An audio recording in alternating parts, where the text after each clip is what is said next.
Hello students of class 6th, welcome to your online class. This is your English class and today we are going to start our syllabus. Okay, this is your content. First chapter is Nicobo Venus Terry Jones ने लिखा है. Then है आपका sweet home. Then a polar explorer. फिर fourth chapter है आपका the great train journey. Fifth chapter is the toy box. Six is the white mouse circus.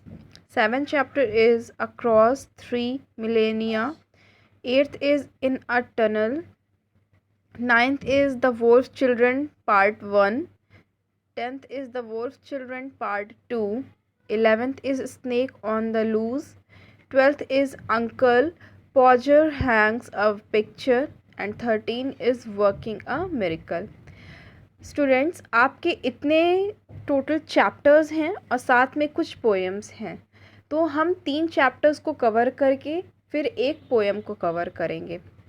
Okay, let's start the class.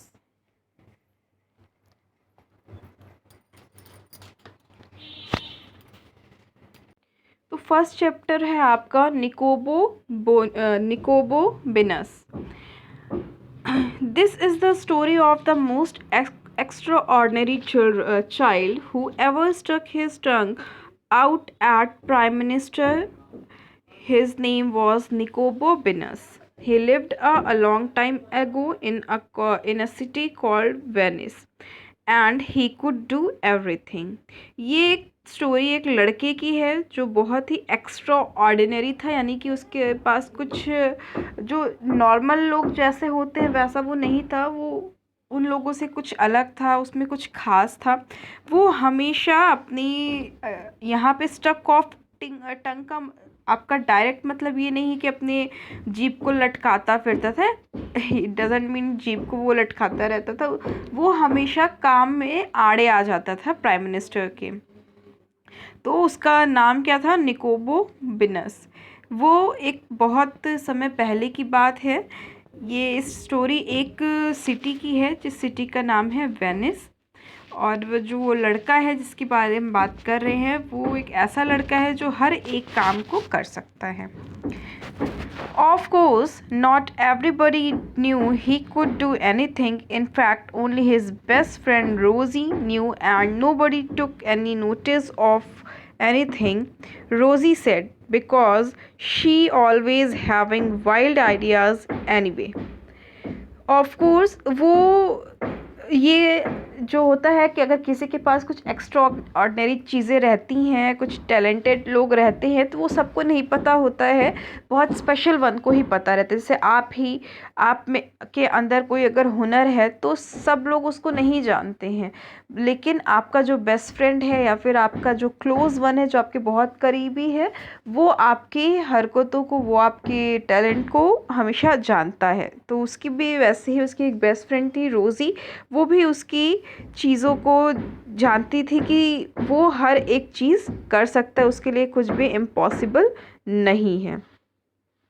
One day, for example, Rosie said to Nicobopinus, let us pull up every single weed on your doorstep. For example के लिए आप देख लीजिए, यहाँ पे एक बार की कहानी बता रहा है कि ऐसा क्या हुआ था कि जिससे पता चलता है कि निकोबोपिनस जो था वो बहुत ही एक्स्ट्रा ऑर्डिनरी चाइल्ड था और वो सब कुछ कर सकता था.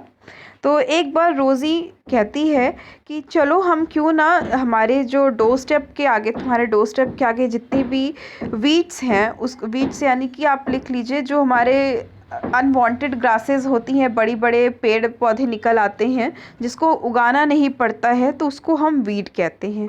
तो रोज़ी का आइडिया था कि क्यों ना चलो हम अब तुम्हारे जो डोर के आगे जितनी भी वीड्स हैं उसको हम उखाड़ देते हैं. ये एक बहुत ही टफ काम था क्योंकि बहुत सारे ऐसे घास रहते हैं एक गार्डन में जो कि अनवांटेड रहते हैं, जिसको हम उगाते नहीं हैं फिर भी वो उग जाते हैं. ठीक है, तो वो उसको उखाड़ने के लिए बोल रही थी. लेट इज नॉट सेड निकोबोबिनस तो जो निकोबोबिनस था वो कहता है कि नहीं, हम ये नहीं करेंगे। इन दैट केस, रिप्लाइड रोजी, let us discover the land of dragons. तो फिर रोजी कहती है कि चलो क्यों ना हम जो ड्रैगन्स हैं उनके कहाँ वो रहते हैं इसको हम फाइंड आउट करते हैं। Don't be daft, said Nicobobinus, how can we do that. तो निकोबोबिनस रोजी से कहता है कि देखो, तुम सिली हरकतें मत करो, फालतू के चीज़ों को मत बोलो। हम कैसे ये पता लगाएं कि कि जो हमारा जो ड्रैगन है वो कहाँ रहता है। Because you can do any thing, said रोजी। रोजी कहती है इस वजह से क्योंकि तुम सब कुछ कर सकते हो, तुम्हारे अंदर ये टैलेंट है, तो तुम ये जगह भी ढूंढ कर निकाल सकते हो। So in the next morning, just as it was getting light, Rosie threw little pebbles up at Nicobinus' shutters. Nicob was still half asleep when he looked out. तो जैसा कि हर दिन होता है वैसे ही सुबह हुई और सब उसको बहुत लाइट ले रहे थे, लेकिन जो रोज़ी थी वो अर्ली इन द मॉर्निंग आई निकोब के घर के बाहर और कुछ पत्थर उठाए उसने। पेबल्स मीन्स आपका होता है पत्थर। तो कुछ पत्थर के टुकड़े उसने उठाए और निकोब की जो शटर था, उसका जो दरवाज़ा था, उस पर वो मारने लगी ताकि निकोब जो है वो उठ जाए। तो उसकी जो पत्थरों की आवाज़ सुन के निकोब उठा और बाहर आता है। आधी नींद में था वो और आता है तो बाहर देखता है कि रोज़ी खड़ी रहती है। What's the matter, Rosie? He asked. Shh, whispered Rosie. I have got a buns and lemonade. आता है निकोब, देखता है रोज़ी को, तो वो बोलता है कि क्या मैटर है रोज़ी, तुम यहाँ पर क्यों आकर खड़ी हो। तो जो रोज़ी थी वो धीरे से कहती है श्श, विस्पर्ड रोज़ी। विस्पर्ड मतलब फुसफुसाना। रोज़ी एकदम फुसफुसाने के साथ कहती है I have some buns and lemonade, यानी कि मेरे पास कुछ पीने के लिए शरबत और बर्न्स हैं, तुम नीचे आ जाओ। What for, asked Nicob. Supplies for the road, whispered Rosie. We are where we are going, asked Nico. We are going to find the land of dragons, whispered Rosie. Don't you remember? तो जो निकोब रहता है वो कहते हैं ये किस लिए है। तो रोज़ी जो रहती है फुसफुसाने के साथ कहती है सप्लाइज फॉर द रोड, यानी कि हम जहाँ से होते हुए जाएंगे, तो हम जब लैंड ऑफ ड्रैगन्स को ढूंढने जा रहे हैं तो जिस रास्तों से हम लोग होते जाएंगे तो हमें कुछ खाने पीने को चाहिए, तो हमारे रोड पे हमारे सफ़र के लिए ये हेल्प करेगा। तो जो निकोब रहता है लेकिन हम जा कहाँ रहे हैं। तो रोज़ी कहती है क्या तुम भूल गए, कल रात को ही हमने बात की थी लैंड ऑफ ड्रैगन्स को ढूंढने की। Oh, I thought you might have forgotten about that, said Nicob. यहाँ पे देखिए माइट में दोनों का मतलब होता है शायद, लेकिन में मतलब होता है जब वो शायद 90% श्योरिटी की तरफ रहता है, और माइट मतलब होता है कि वो इम्पॉसिबल, यानी कि उसकी श्योरिटी नहीं होती है। तो जो निकोब था वो कहता है कि ओह, मैं तो भूल गया था और मुझे लगा कि तुम ऐसे ही फालतू में बातें कर रही हो जाने के लिए और तुम भी भूल जाओगी।